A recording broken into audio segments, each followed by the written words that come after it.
Hello, you're very welcome to our podcast, Unmuzzled Conversations, with me, Christine, and my brother Stuart. Hi there. So thanks for joining us. As you know, our podcast is weekly, and we are looking at Glasgow and Glaswegians from the 1940s to the present day, looking at topics of the time. So today we're going to be talking about the 1980s. Stuart and I want to talk about our own experiences and also what was actually happening, what was going on, how were we living, what were we doing in the 1980s. And I guess the first thing that I wanted to talk about was the video rental, Stuart. Mm-hmm. The video rental and how that works and how the big name for the video rentals was Blockbusters. Yes. And they seemed to be on every street corner. And they were huge. I remember in big buildings. Huge, big, like almost like a showroom, Stuart, with all these different videos, both old and brand new ones and musical ones and all sorts. Adult ones as well. There was adult ones in a wee section. I had never once got one out, I'll just tell you that now. But I remember seeing... You wouldn't have been allowed, Stuart, for a start. Nowhere to take them. Just get up to my pals. Aye, right. What's that you've got?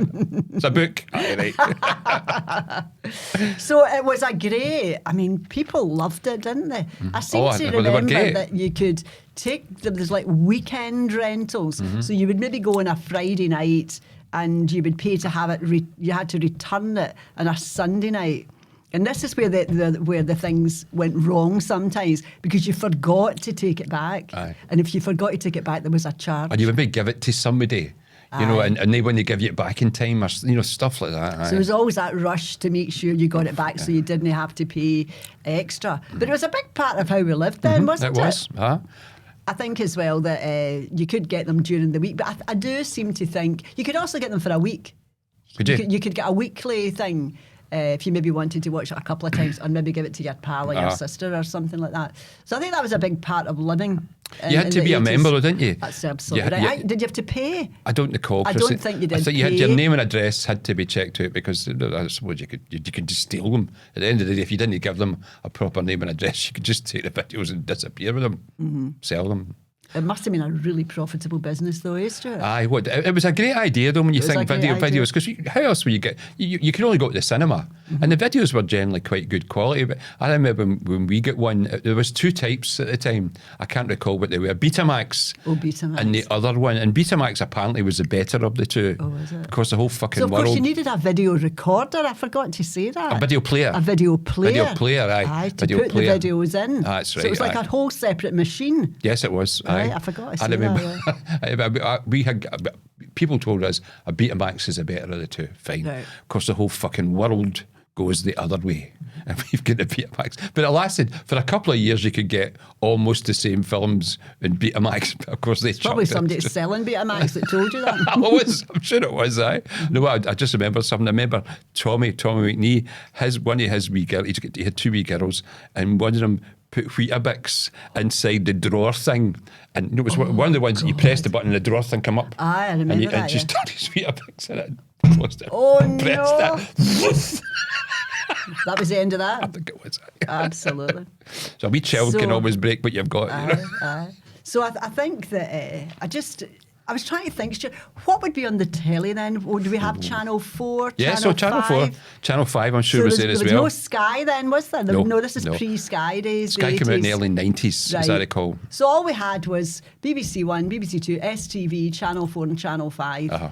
And I think a lot of us didn't really watch Channel 4 and 5, did we? No. It was kind of, in the beginning, it was kind of arty-farty kind of thing in the beginning. So I don't think most of it was... That's before Channel 5 went to smut. Right. It did actually. It actually did, yeah.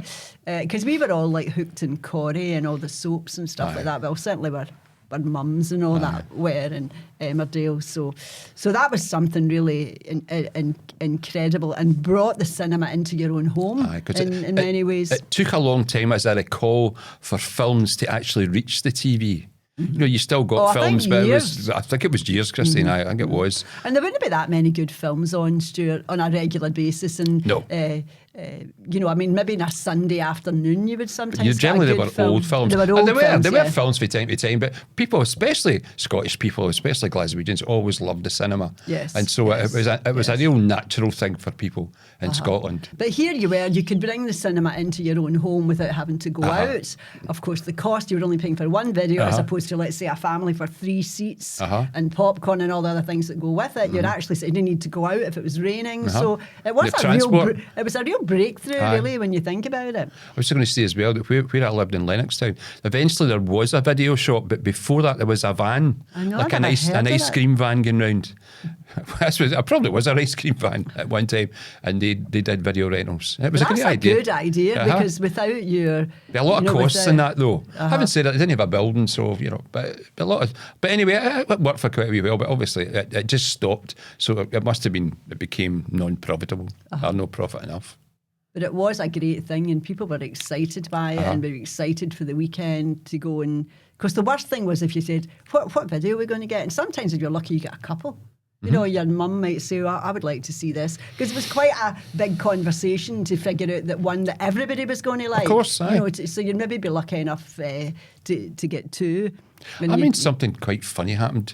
It was quite a strange thing. I was walking, in Lennoxtown there had been an old railway line and it became a path, like a proper footpath thing, you know, people, and a cycle path. I remember I had a couple of dogs and I was walking along and I found a video. This video in the case. And it was the local store, but there was a video store by this time. So I took it in and I just said, look, I found this. He goes, oh, thanks very much. What's your name? And I said, that's really good of you, thanks. And then just the next week, I went in to get a video and he says, well, what's your name? And he says, you're Bard. I says, how's that? He says, you never returned a video in time. Oh, you didn't return. There's a video missing for you. I says, no, there's no. And he told me what the video was, and I had watched it, but I'd taken it back. He says, well, we haven't got any trace of it. Look, it's still marked out. Is that you've still got it. You've not returned it. I says, well, that's not really my fault. I returned it. It's not up to me to sign off when you've got it. But he says, oh, but wait a minute. You brought one in, didn't you? I says, that's right. He says, well, I'll let you off. I says, well, you can let me off if you like. But you're not really letting me off with anything. But you let me off in that you let me take videos out again. But because you hadn't done anything But no, wrong. I says, well, I'm just telling you now. I says, it's up to you to decide. But I did return the video. I think it was one of the what was it? It was what were the big Italian films? The Godfather I ones. think it was Godfather 2 or something. Right. He says, so you never returned that. But anyway, so I was back in the fold again. But I made it quite plain to him that I did return it. But that must happen a lot though, because I mean, there was sometimes a lot of dafties working in the shops that wouldn't. It was just, I just stole it and just let it go. You know. It'd be one of these antiquated things. So I was looking at all the things that were going on in the 80s. Some things in Glasgow, but some things not. And one of the big things at the time was a soda stream machine. For some people, not for all of us. We never had one. Did you? It's probably still under the sink. Oh, aye. So the idea of it was that you could put water in and it made your water fizzy. Aye. Which was supposed to be competing. It was marketing itself as a green alternative to cans of juice. Because at that time, cans are big bottles, like Anne Brew bottles, were the only way that you could get a fizzy thing. So it was sort of saying it's a healthier version. But for people that like gadgets, I suppose, the rest is we're just still going down to the corner shop and picking out a can. You had to buy, they didn't last that long, and you had to buy the cartridges and things for it. Fuck it. Aye. People get fed up with that. I just remember the wee slogan, get busy with a fizzy soda stream. I don't remember that, no. That was but good. We've probably still got it. We definitely had one, I remember that. So the other thing was in Glasgow was this huge thing, and you and I were talking about this the other day, about the ice cream wars, and latterly the film that came out about the ice cream wars. But at the time, how it was portrayed and what we were led to believe about drugs being sold in ice cream vans in certain areas of Glasgow, and it was a huge thing, and it was sold to us, if you like, the public, as that. It wasn't sold as, I think there's a chance that there is drugs. It was sold as definitely drugs. That's what they said. Definitely drugs being sold from the vans. And I think for people that weren't living in a scheme, it was quite, I mean, we never had an ice cream van where I lived, just as it so happened. And it was quite difficult to understand how in your mind you could connect drugs with ice cream. I know. But in the end, it wasn't about that. And you were telling me that you watched the documentary thing, about it. and actually it wasn't really about drugs at all. No, that was the conclusion of the documentary. It wasn't about drugs. It was just about the profits over the ice cream. And people just territories. Of course, just taking the hump. Different. You know, people had decided this is my territory. Yeah. MD invading it. Didn't matter we want to make money or no. You just were not allowed to come in here and do this. And I've got to say, I mean, I didn't live anywhere where that was prevalent, but I knew people who did, and I remember, and nobody ever said to me, "We're getting drugs out of the ice cream man." So I remember, but maybe you didn't know people who would be looking. But for a lot drugs. of people, I knew a lot of people that took drugs, Christine. Yeah, I did take right. them, but it was just never ever mentioned. And I remember thinking, God, that must have been a right tight secret. But you can't sell drugs for a van, and it remaining a secret for very long. Yeah. So it turns out it wasn't drugs at all. It was just basically gangsters making money out of ice cream. Which, in the end of the day, ice cream's a very profitable business, and so is all that Clearly confectionery was, and all that. You know, the big markup in these things. And I think it's like any of these things that you would say, right, we're Smith's ice cream van, we're taking that street, and that street, and that street, or we're taking Castle Milk, you can take... Easterhouse. You know what I mean? That's probably not a very good example, but you know what I mean? It's near enough, Christine. Don't bring your vans in here because we've got this bit. Uh-huh. It's the same as what they do now with car washes. So apparently, you know, the people that run the car washes say, right, well, we've got Springburn. Right. So you can't take over any car washes in Springburn because that's our territory. You can go to anywhere else you like, but you can't come here. And everybody knows that it's only Smith's Valley service or whatever that are here. So I think that territorial thing is acceptable and quite normal. It takes all the... You know, it takes all the fighting and stuff out of it. Yeah. If you know, there might be a couple of wee stray ones that get in off the bat. But that was interesting because until you told me, this is a turf war erupted, but actually it was a turf war in the beginning. That really is what it was about. I didn't know that. I just always I didn't assumed either, Christine, until I saw the documentary. And it made sense to me. It makes sense to me because I've heard these type of conversations before. So also in the 80s as well, the Singer sewing machine factory was shut. Now that doesn't really affect us, but it must have affected a huge amount of people. It must have been a big employer in Clydebank. Well, they had their own station. Of course, they had their own railway station there, which must have signified the amount of people, Stuart. Thousands, literally. Thousands, because I remember a guy, Billy Ingalls, that was in one of the bands that I worked with, and it was him that was telling me about it. He lived it in Drumchapel, and I think he was a couple of years older than me, and he remembered it at its absolute, you know, its busiest time, and thousands and thousands of people worked there. But of course, Singer sewing machines were known throughout the world, Stuart. Oh, aye, but they were made throughout the world as well. Yeah, it's an American company, I'm sure, but it must have been terrible. But I can imagine that it was cut down over the years. Yeah. So it wouldn't suddenly be 3,000 people not working there anymore. But the whole infrastructure to be gone, it must have made a huge difference. I forgot about the station. I mean that in itself just proves that they needed their own station to get people on and off. You know what else, Christine, probably closed down about the same time? There was at least, as I recall, up the 70s anyway, probably into the 80s, there was 3 big tyre factories in Glasgow. And they all went about that time as well. And the reason for that was that tyres got better. You didn't need as many tyres. And if you recall, in the 60s when our dad was driving about, every time you went out, you see somebody at the side of the road changing a wheel. And then, so now you hardly ever see anybody changing a wheel because the tyres are that much better and they last longer as well. So that it was just their improvement in the product was so good it didn't work for them. Yeah. You know, they couldn't sell as many. Yeah. But again, it's all about employment, isn't it, Stuart? And people losing their jobs. And it's productive jobs, you know, jobs that generally were better paid. You know, people in factories generally get better paid than people working in shops and things. You know. So these would be big losses to the city. And the other thing that happened was the Scottish final at Hampden between Celtic and Rangers and the riot that broke out, Stuart, which led to the alcohol bans at all sporting events. Was it all sporting events? That's what it said. Was it? I wouldn't argue. I hadn't even thought about it. Tell us that story. I don't know anything about that. I wasn't there. Funny enough, Tommy and I weren't there. We must have been away or must have been doing something, but we weren't there. And I think it was just a rammy, just people drunk and what you often got was if the teams had been quite even on the day, then maybe I don't even remember. I mean, I could have looked this up, but I try not to do that.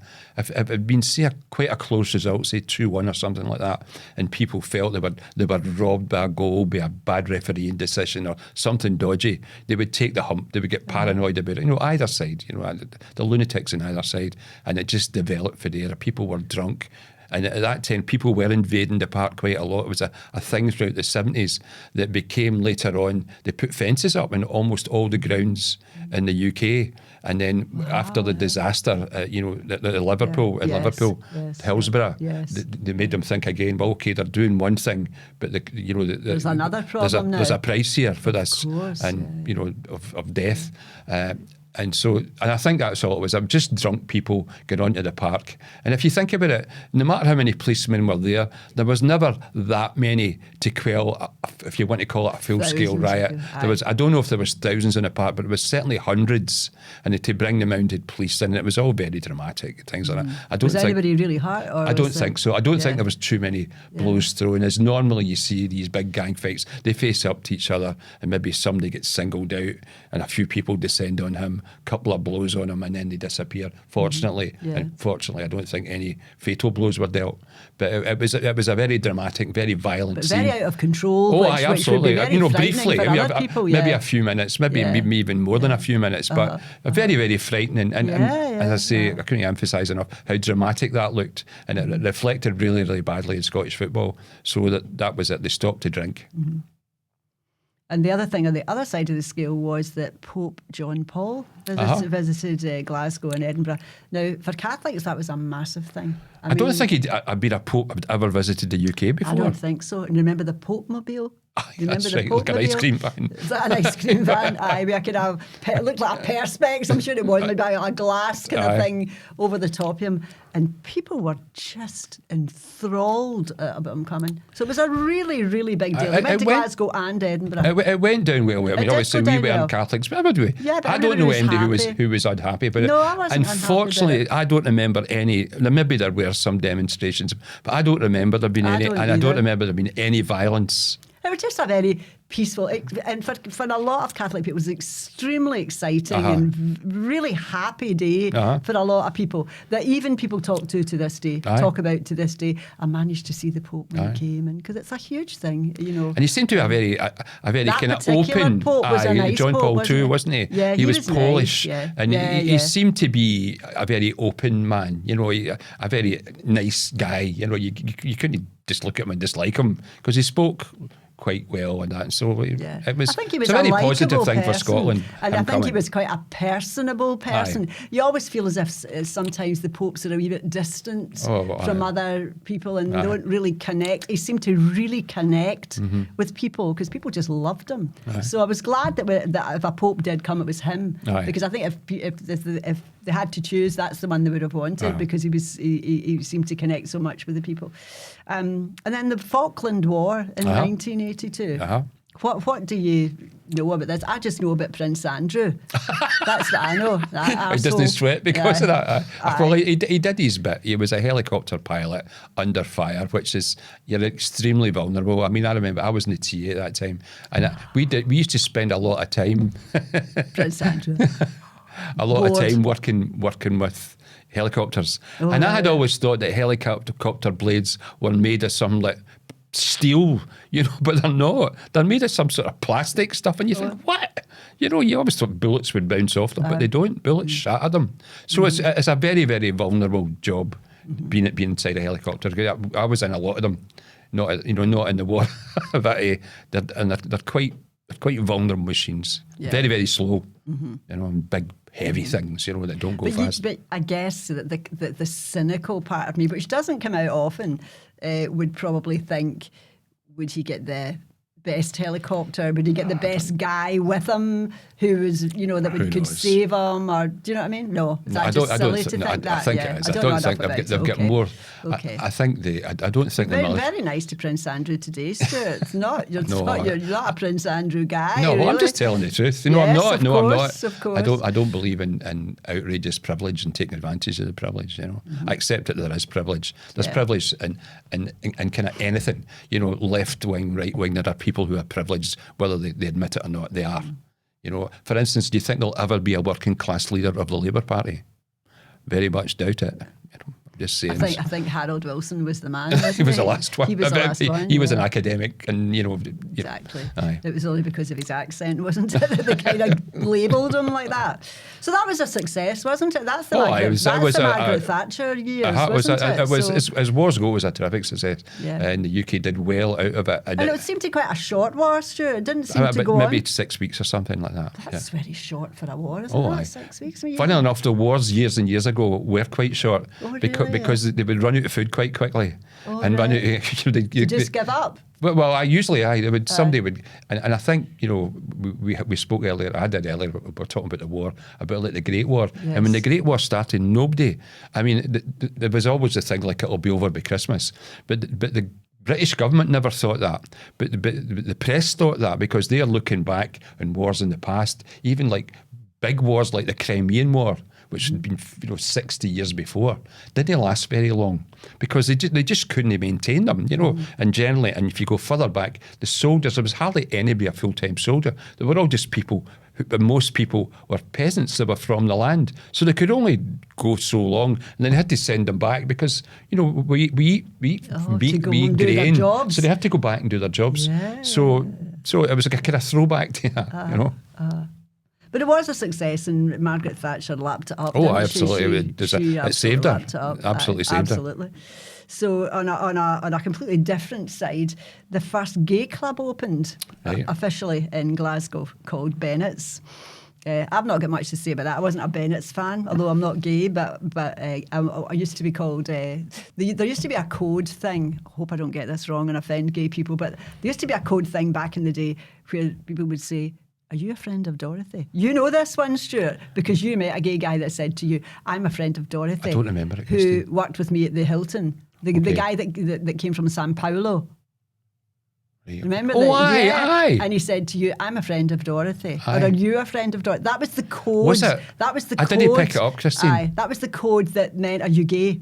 All right. So that was like in AA. There's a saying which is, "I'm a friend of Bill W." So Bill W is the guy who started AA, and that doesn't mean anything to you. No. But if I said to you, if I thought, "I wonder if he's a drinker," and I said, "I'm a friend of Bill W," you'd either say, "I've no idea what you're talking about," or say, "Yes, so am I." So it's a kind of a code thing for that, and that's what it was back in the day. "I'm a friend of Dorothy." So for me to get into a gay place, not being gay myself.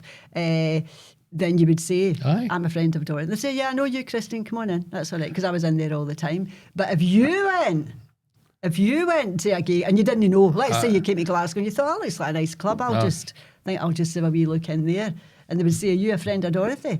And you'd say, "Fucking no idea what you're talking about. What are you talking about?" I would have just said no. So if you didn't answer the code, that would be it. Do you know, Christine, I had forgotten about that guy. Yeah. A really nice guy. But He's lovely. Quite Very effeminate. effeminate, but he's a lovely But guy. I remember, I said to him, "How long have you been here?" And he said, "Well, about 4 years." I went, "What? Aye. Where do you live, Mary Hill?" I said, "Fuck." I said, "Do you like it here?" He says, "I love it here." I went, "Thank fuck for that." I think he's a lovely things, it's just, guy. again, it kind of back to what I've been saying for years, things are moving on. Yeah. Things are getting better, and people's behaviour and their tolerance levels So that are must much, have been, much higher than they were. that would have been in the very late 90s, Stuart. It might have been in the 2000s, actually. Was it? Because I was working in that hotel in 1998, 99, and he didn't come for a good few years after that. So that would have been then, but that's still 20 odd years ago. Aye. And because he was so effeminate and very camp and very outrageous, even in his clothes, and he wore a wee bit of makeup. In those days, nowadays that's normal, but in those days it wasn't. So to be living in Maryhill and to be cutting about like that, he was he was exceptionally a good-looking guy He as was. well, wasn't Very he? small. So you'd look at him, you go, and he would write snappy dresser. He's one of these yeah. guys, you'd look at him, you'd go, Yeah, he was you know. really That's nice. why I was really can't remember surprised. his name, actually, but he was a lovely guy. I thought, fuck, people are picking him, but they didn't, and he loved No, it here. no, So good. He did. That He was good. very good at his job. So there's a wee delve into the gay world in the 1990s. I'll probably be getting pummeled with that. See, you said it all wrong. That wasn't it. Anyway, that's my memory. And something surprising that women were permitted to drink in the bar of Glasgow University. That's astonishing. So who knew that? No. This is the 80s. Crikey, Astonishing. who knew that? And I also wrote down here that SNP hold a demonstration in Glasgow Green. You any idea what that was about? No. I was never in and about that wee ferry that stopped running in the 1980s. Now, I think it was that ferry. I think I might have the name wrong, although, as you say, sometimes Google's wrong. I've got the name Kelvin Hall, Haugh, ferry. And I think it was the one that went from, was it White Inch?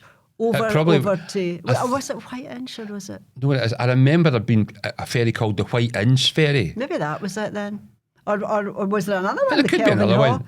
It says the ferry that crosses the Clyde. Well, I remember as a kid getting the ferry across from Ibrox, you know, from the south side, the Govan side to the north side, and occasionally getting a ferry. But Maybe I was maybe just it a was that kid. one then. It might have been. Because I think it might have been, because I don't think that one in White Inch stopped till maybe a couple of years ago, maybe 10 odd years ago. Aye. I think it was still running. And it was something like people used it regularly. For It was quite working wee. things like that. It was quite wee, but I think you were over in a flash. I think you Aye, were a over couple of quite minutes quickly. probably, aye. I mean, when you think you need to go all the way around, you know what I mean? You Aye. just go straight across the Clyde. So the other thing that was happening in the 80s was the Hunterian Art Gallery was opened, and that Jim Watt won the world title fight in the Kelvin Hall. Okay. You are interested in boxing, Stuart? I was interested in the Scottish ones and always hoping they would do well. He's a very successful boxer, Jim Watt, aye, wasn't aye. he? For quite a long time. I mean, well, years ago, his son died in a really tragic accident. Oh, did he? A car crash, aye. aye. But he was also in Scotland, and I think in England too, and in the general world of boxing, you saw him representing a lot of things. He was on the telly quite a lot. He was a kind of semi-celebrity. He was kind of a nice guy. He was as well. quite a good-looking guy as He well, and he was, could aye. talk away. And aye. Remember that guy Jim Buchanan? What was his name? Oh, yeah. Buchanan. I can't remember his He was first name. dark-haired, wasn't he? No, he was kind of blondish. Was he as Ken well? Buchanan. Ken Buchanan. He came from Edinburgh. Aye. They were both contemporaries. Were they both kind of at that time? Aye, Yeah. aye, So what else? Iron Brew turns 150. You an Iron Brew fan? Sure. No, really, no. It's okay. Yeah, but I'm not really a big fan. It's funny. We used to have some guys coming up from London in the place that I work, and guys would come up from London maybe to help us and maybe stay with us for a week. And I'd always get them a can of Iron Brew and say, listen, this is a proper welcome to Scotland. Now you've actually got a can of brew, because they got no idea what I'm talking about. So I hadn't seen them for a wee while, and they came back after a couple of years, and I seen one of them wiring into a can of Iron Brew that had come up quite a few times. I like it now.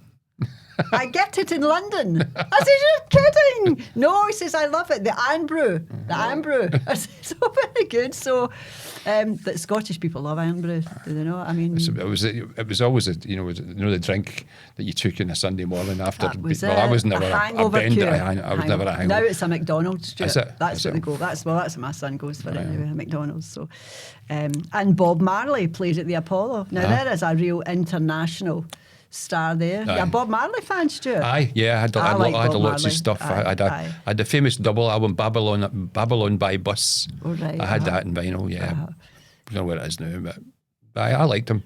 I didn't. As the thing about him is, and people like him, is if you start reading into their lives, they're not really that impressive. As musicians, brilliant, you know. But as people, you know, he had about 8-10 kids. Different women, didn't you look after God, them? I could account for Glasgow. That's a very familiar story to me, Stuart. I know, it's, you know, I kind of a bit of a Robert Burns, you know. And I thought, I think all the women loved him. He was a fabulous looking man. he was a great talent, and he a seemed lovely speaker and very he was calm. a nice speaker, yeah. But he was one of these guys. He fucked up a lot, you know, just with his personal. I think I remember that apparently he was doing lots of recordings, and him and his pals, they were all so doped up that they lost the recordings, or they fucking wiped Threw them them out out by or mistake, you know. Yeah. He's like, fuck, you know, with that talent. It really annoys me, people with talent that waste it. and the potential for making money that they could have used. Not to buy Cadillacs, but to he was always saying careers he was always saying he was a man of the people, and he was very much for Jamaica. Well, there's probably £1 million you just dumped there. You could have given it for poor people in Jamaica. And that sounds awful simple, but really the idea of wasting stuff fucking appalls me, And he did die really young. So I think though, if you're under the influence of something, you're definitely not thinking straight of course not, all the time, not, and things that you will do that seem perfectly relevant and right to you, and drunkenness. What were we talking about? And you said how was it when you talking about one of your granddaughters and how they were trying to split up these drunk people and say they were fighting, and the police go in and say, right, come on, break it up, that's enough now. You go on that, you go down that way, and you go down that way. And then they're away, and then they come back because they just wound themselves up. Can't let it go. I'm not having that. And then they end up in the wagon. No, I had seen some because. Tell us the actual story because it is funny. It was one of my granddaughters, Danielle. She is a police officer, and she's got pals, and they're the most glamorous women I have ever met of their ages. Glamorous police ladies. Oh, they are. They really are. Nice. They don't, they don't look particularly glamorous in their uniforms, but they're beautiful, beautiful young women, right? Yeah. And I had been watching one of these things in real crime in London or something, and it's just, you go, fuck, these fucking women fighting. It was actually women fighting. They're all fucking fighting. Of course, the police come, and the police have been, maybe it's just because they're on camera, but they're being very, very reasonable. They're trying not to arrest people, probably because of the amount of paperwork there's involved in it. And nobody had been hurt. There was no blood about, but they were just fucking scrapping away. So just as you said, they're splitting them up and splitting them, and they're going, right, and they calm them down, and they're always shouting and screaming, they calm them down, and it's all just fucking mince what they're saying. It's unintelligible. So you go that way, and you go that way. Is that where you live? Yeah, you fucking go away. And so, right, okay, we've calmed it, and they're talking to the people that are gathering round, right, that have gathered round. They're trying to say that's everything's sorted now. You can go home now, and they're all kind of mumbling and walking away, and then they come back. That is so good. And the police again are trying, and then I think they were just going so, but they said, I'm going to have to arrest you for breach of the peace because you're shouting and screaming, and we've warned you. No, in the van. And then the classic is, I love that. Why the fuck am I in this van? Anyway, I'm telling this to Danielle and her pals, and they said it happens all the time. Oh, God, they said they're dealing with us all the time. How can you do the job? But it's got to do with the fact that when you're under the influence of something, that the way that you think is utterly irrational by comparison to anybody else. You can just imagine them walking away in the other direction saying, no, spinning. I'm not fucking like, no, I'm not. And then, winding themselves, right, lad, get back. No, and to them, that makes is sense. Perfectly reasonable. You're letting them away with this. How dare they pause tell us they do it? Aye. Bastards. Who are they? They know nothing. All that. You can just imagine it, can't you? I love it. I love these stories. The other thing in the 80s was that Aberdeen beat Rangers 4-1. Yes, aye. The Scottish Cup final. Mm-hmm. So who was in charge then, Stuart? Who was the manager? I can't remember. 80s? It's probably one of these when I'm trying not to think about it. Well, John Gregg was the manager. No. Before that? No, as soon as he did come in the 80s, but it'd be, I think about 86. So this is probably early 80s. Mm-hmm. John Gregg was the manager really? For a wee while. Maybe. And then Jock Wallace was the manager, maybe about then. I think Jock Wallace was manager then as well. But Aberdeen were good. We've talked about that before. They were good. A lot of good players, and they kept most of their players for quite a while, and we get well and truly humped. But Rangers were those would be the days as well when it was all Scottish players, sure, yes, was it? Yes. 80s. There would be the occasional one for, excuse me, someone. There'd always been the Scandinavian players in Scotland. Oh, really? Yeah. For the 60s, there'd always been, really? Yes. Why is that? I think because they were good and they were cheap. And they were quite happy to come to Scotland because quite hardy people as well. But the Scandinavia, there wasn't a lot of, but there's not really a lot of. There's Copenhagen, which is a big city. I've been there, but other than that, there's no many big cities, and so the crowd capacity and the crowd attendance for games would probably be really low. So there wouldn't be a lot of chance to make big money. And as you said already, you cannot make big money if you've got low crowds. Yeah.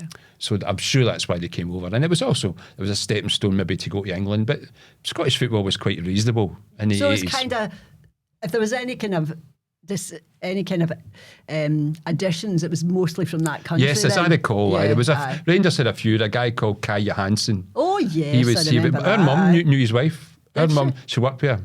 She worked in Bercatex. Was it Bercatex or something? I didn't know what Bercatex. I only knew it because her mother worked there. Wedding dresses. Was it? Aye. Anyway, she worked with her. She's Oh, lovely, really? very, very glamorous woman. Aye, Aye. aye. And there was a guy called Jerry Neef who was a goalkeeper. He was German.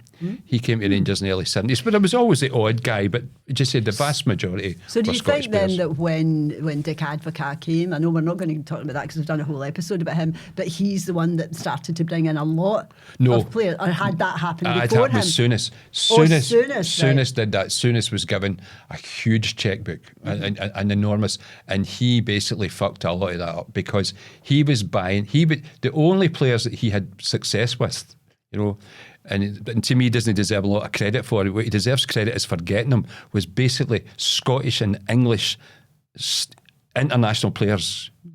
Because at one time, where would it be in the late 80s? Like half of the England team, half of the starting 11, whether that's 5 or 6, I can't remember, played for Rangers. Right, okay. Because we had both the Scotland and the England goalkeeper at the club. Right. And in Italia 90, Rangers had more players at Italia 90 than any other team in the world. My goodness. Because they're quite mostly Scottish and English players, but must be a few others as well. Yeah. It's a shame how that's all going now, isn't it? So one of the other things was that Local Hero had its premiere in Glasgow. So that would be quite a thing. There's not a lot of Scottish movies that would have had their premiere here in Glasgow, or just Scottish movies. So Local Hero was a big success, wasn't it? And it had that feel of being quite a local, kind of low-key movie, didn't it? But it was a really good movie. Did you see it? Local I did see it, aye.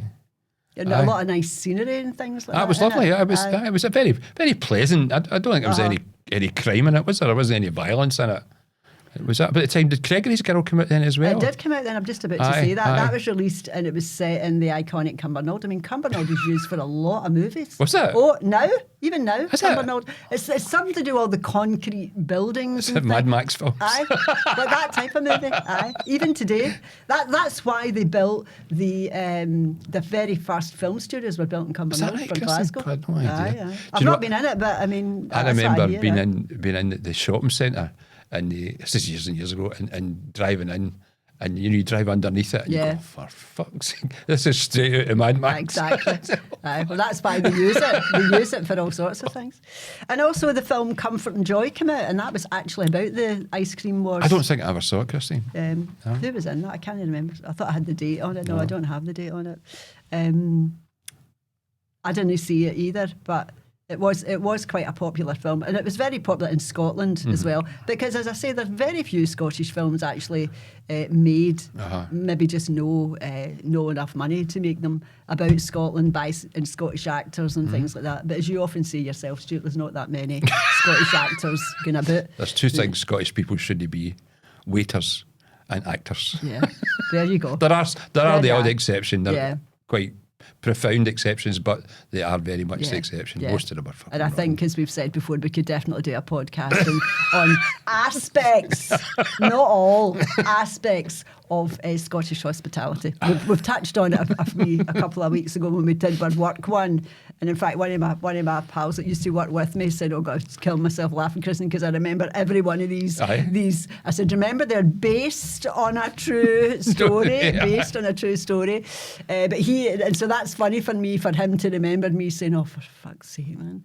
What am I doing? What am I doing with these people?" Anyway, I'm talking about what was going on in the telly, City Limits. Glasgow-based sitcom for six series, Stuart. Oh, so it didn't do well, did it? 1984 to 1991. That's 5 years, 6 years. Our parents loved it. I remember 7 years, That's the only time I remember watching going, this is shite. Yeah, I thought it was very poor myself. I didn't really like it myself. And of course, the Garden Festival, Stuart. Well, I don't think I even went was to good. the Garden Fest. My mum and dad went a couple of times. Did you enjoy it? Yes, I did and I didn't. I was sick in the Coca-Cola ride.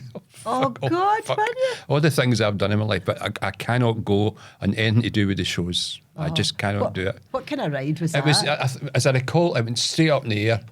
And then straight down. Aye. Oh, it lasted my only God. about 10 seconds, but I was like, oh, Jesus Christ. And I tried You must to... have been sick on everybody, Stuart. No, I wasn't 'Cause sick. It usually flies up like that. No, doesn't it? That's what you I see. just had felt it. I'd probably been better off if I had been sick. And I was trying, you kind of walk, and it was a beautiful day, and I'm walking about and going, hopefully this will get better. I said, no, we'll have to go. But 3 of my girls did that wee song. Remember that they wrote a song about the Glasgow Garden Festival that were on the telly? They were. And they were lovely in it. They were absolutely beautiful. And Geraldine was there as well. Yeah. Aye. That was clever of them. It was. Aye.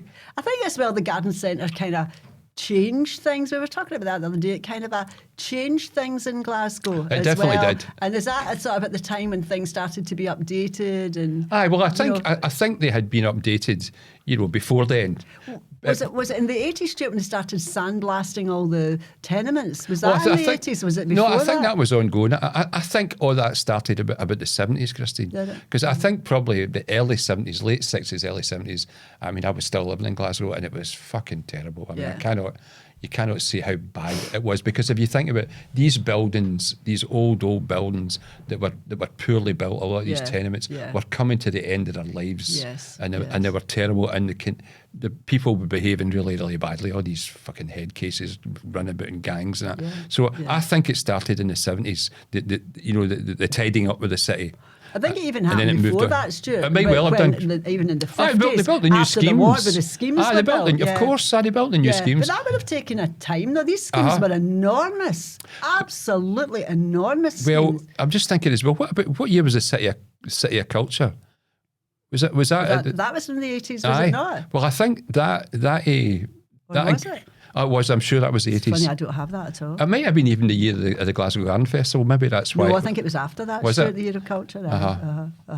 So it seemed to me that from the Glasgow, because there's a lot of focus in Glasgow, international focus in Glasgow for the Garden Festival, maybe for the first time in a long, long time, and maybe prior to that event coming, people in Glasgow or the council must have decided we need to spruce this up a wee bit here. There's going to be a lot of interest, and there's going to be international people looking at Glasgow. We really make an effort here, and I think that's when everything really started to change. Then I think it was probably the first big international event to hit Glasgow. And it was looking better, so we think, well, now is the time to do it. It was a great weather that year, wasn't it? Well, I certainly did. I went with my mum and Scott. dad.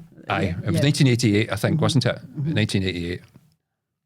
I haven't got the date. I'm sure it was. 1987. It was 87, I thought it was Festival. 88. I didn't go because I was drunk lightly somewhere. But I know my mum and dad. It was great, I was though. never interested in things. Nowadays, I'd be extremely interested, but not in that time. I'm just jumping in as well. I'm just thinking. I think it was the Duke of Edinburgh, the Prince Charles and Diana opened it. Oh, did they? I think so.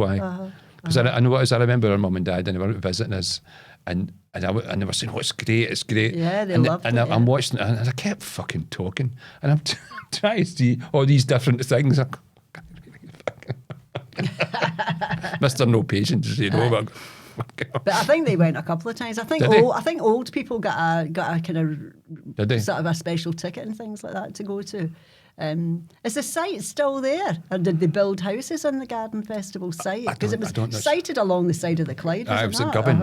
In Govan. I think they must have built over something, Christine. But I think some of it's still there. But I'm sure I read. I can't read it. I must have saw it on the TV. The site, what remains of that site, is there's planning permission going to be. Something's going to get done in it because it's. Oh, good. I remember being there a few years ago and it was just totally abandoned. It was just like fucking. What a shame! Wild. It must have cost a lot to build it as well, Stuart. So the other thing was, I've got here at around about 1986, Simple Minds played at Ibrox. I'm not a Simple Minds fan. I don't know if you are, but they are very popular in Scotland. And Ibrox was becoming a big venue for big acts.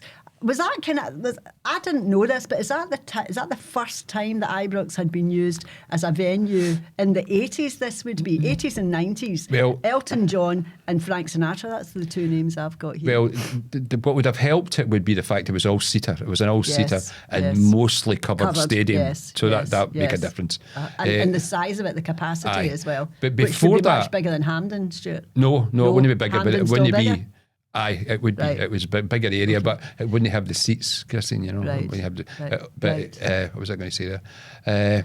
It had been used as a venue years before for boxing matches. Oh. Yeah, and other odd things. And they used to have they had games. They had special games and things on it from time to time. So it was used as an alternative Not very often, venue. though. Not very often, but it was used. And did that's kind of stopped now, is it not, Stuart? Ibrook's being used for It music seems to be. things. It seems to be. Maybe Yeah. it wasn't. Well, they've got the, you know, they've got the SECC They've got the now. SECC. Aye, which is, you know.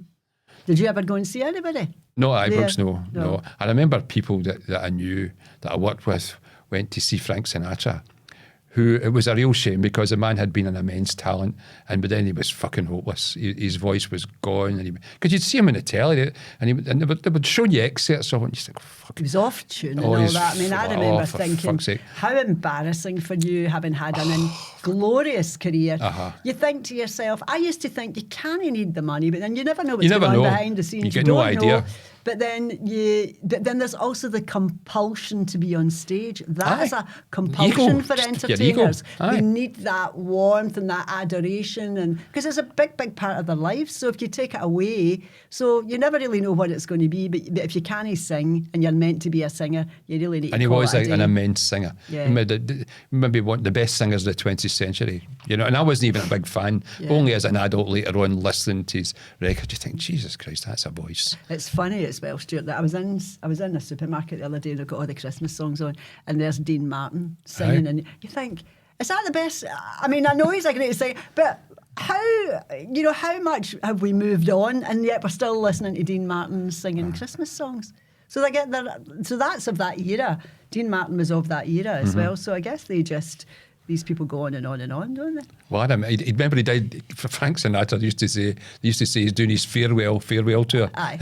He did a few farewell tours. He must have needed the money, surely. He must have known he couldn't sing by that time. But surely. I doubt if there's anybody ever going to say to him, Frank, Aye. that you're really up to stand up. But I remember there was a guy who, I think he was the editor at one of the papers that I worked on, and he had said he was going down to London to see him, you know, in one of his farewell tours. And I remember People saying, loved him, Stuart. why though, are you know? you going? And he says, well, I can say I've seen him. You're like, fuck off. I'm a wee bit like that with the Rolling Stones. I mean, if I get a chance to go, I could never afford a ticket. There's the first problem for me. But if I get a chance to go, I absolutely would love to go. Would you? I would love to go. I've always been a Rolling Stone fan from a distance. Uh-huh. You know what I mean? Because I couldn't afford the tickets and stuff like that. But I think it's phenomenal that they are still performing at this You time. wouldn't believe, I mean, if you said, say they started in 60 years ago, about something like 1962, can you imagine somebody 80s, saying, the you know, 80s. you'd still be jumping about? It's still But coherent. I've got to say, and- Christine, and I've got tons of their records on Spotify, and I had a lot of records. I've always thought them as a band, they weren't very good. Oh, I did like them. No, well, did. vast majority of people thought they were wonderful. I thought they were but great, I yeah. thot, no, that is But they this. were very exciting. Yes, at the they were, time. visual. They were quite avant-garde. They were quite. They were even songs the were brilliant. movements, and Mick Jagger was mental, and the movements, and you were completely captured. You couldn't stop watching them. I remember one time driving through, I was driving somewhere at night, and they come on live on the radio, and they were fucking rotten. Yeah. In fact, they were so bad that I just switched it on, and they were playing a song, and I didn't even know what the song was. And at the end, they said what the song was, and it was one of the, one of the Jack Flash or something. I can't a remember, really but it was a well-known known one. It wasn't like Aye. some obscure thing that they had came off the back of an album, But I was never a fan of them, of their music. Yes, they were great songwriters. Yeah, but and great stuff, songwriters, yeah. great stuff. But Yeah. as a live Oh, band, I what was wouldn't. that album they did? The Devil's what? Banquet, the Devil's. Aye. That was my favourite. You had that, I album remember you of what having I had that, that. aye. Oh, I loved it. Probably played it to death. I played it to death. Aye, definitely. The old days of the vinyls, Aye. the vinyl days.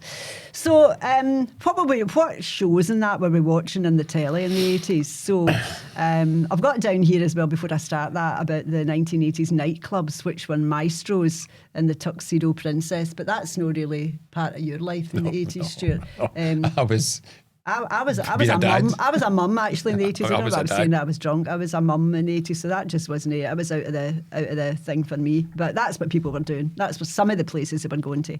So what we were watching on the telly, Taggart. And Still Game. So, I mean, that's amazing, Stuart. That's Aye. when we started watching Still Game and how much we still love it now. And if I can't find anything on Netflix, I'll go, I'll just watch Still Game. Now, I've watched it 1,000 times and I'm still It's laughing. still funny. It's the timing, the script. It's just... I can't think of anything else that Scotland has produced to that level. Well, I think what would the cast maybe about 8, maybe about 8. Yes, I remember thinking, I didn't know there was 8 proper actors in the whole of Scotland. Yeah. So where did they get the people? Yeah. And they're all older guys as well. I mean, they're not... Well, they're they guys weren't. that They have weren't been- that old at the time. Well, that's very but true. now they have That's now grown very in. They true. need less and less makeup if they were still doing it. That's true. Some of the and the part, you think, where does this come from? You know, Well, you know what I thought was really impressive as well was the wardrobe, and it's not something I would. yeah. But and the decor is that the wardrobe decor. as well. But Aye, the clothes that they amazing, wore, yeah. I thought, fuck, this is bang on for guys in their 70s what they would have worn in the 1980s. yeah, because you've seen my dads. Aye, exactly. That cap, that wee kind of stretch. But the bit in collar and bit, yeah. tie and the Collar cardigans and all tie, that, and the absolutely, jackets aye. and the decor. Absolutely bang on. Some of the things the wee guys say to them, and the wee The neds boys, they say. wee Oh, bastards. so funny. So that's still great. But on the other side of the coin, you had the Crankies. So that's another. And again, they had their own following too, and they had their own TV show. Did they? I remember it. Do you? But none of our family liked it, so we would just switch on to the other channel at that time. And the Bill was Bill a was really, good. was a Bill was really good. good thing. And Dallas, which my mother absolutely loved. And Cheers. Cheers was Cheers good. is one of the quite timeless things as well. And you could still go back and watch an episode of Cheers and really, really enjoy it. Couldn't you? Well, see, when I was over in Boston in the summer there, a friend Suzanne took us there. Or did you take it to the Cheers It's place? been demolished. Oh, that should have been against the law, shouldn't it? They It shouldn't only have been allowed it. demolished within a year or something before. Oh, Because we're walking about, she goes, I'm sure it's over here. She says, it's been demolished. Oh, that So there shouldn't you have go. been. I bet there was a lot of people like you No, going to see. I would have Well, liked to see aye, it well, if I had been there, it was a major definitely. attraction. Absolutely.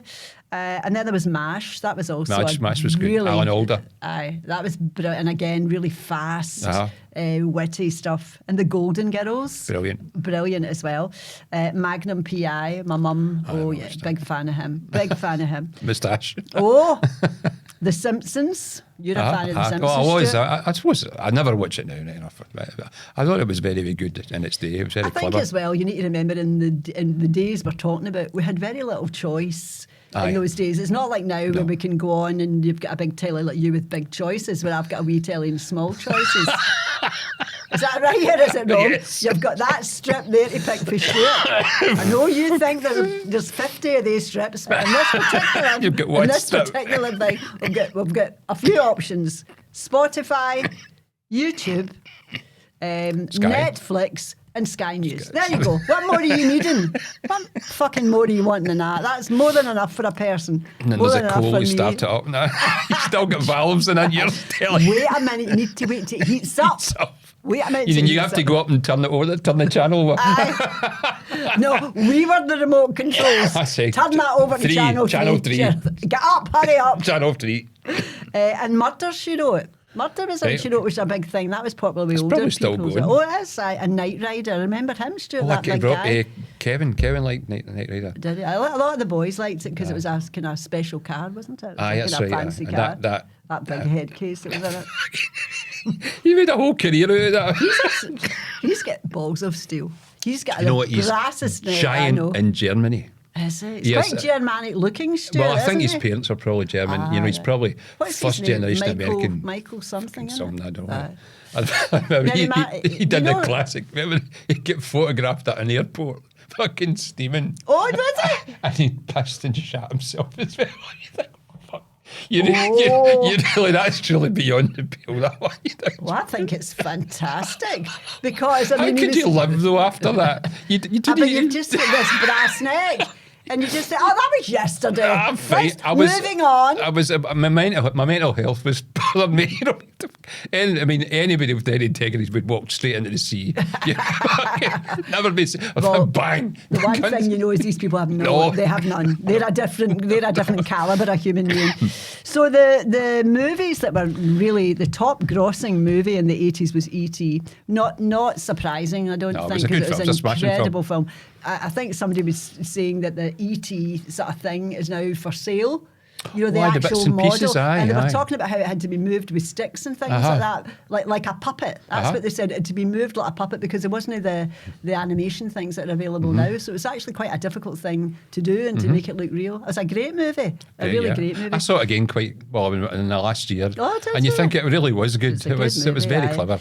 And Chariots of Fire, that was a brilliant movie. Film, I really enjoyed that. And Indiana Jones and The Last Crusade, I'm a big Indiana Jones fan, love it. So fast moving and really exciting. Batman, no, I'm not a Batman fan. Rain Man, that was a good movie. Quite good, Dustin Hoffman. 95, the Dolly Parton film. That was a good film as well. Star Wars, The Empire Strikes Back. I'm a bit of a Star Wars fan. I do like it. And Kramer versus Kramer, which was also a really good film.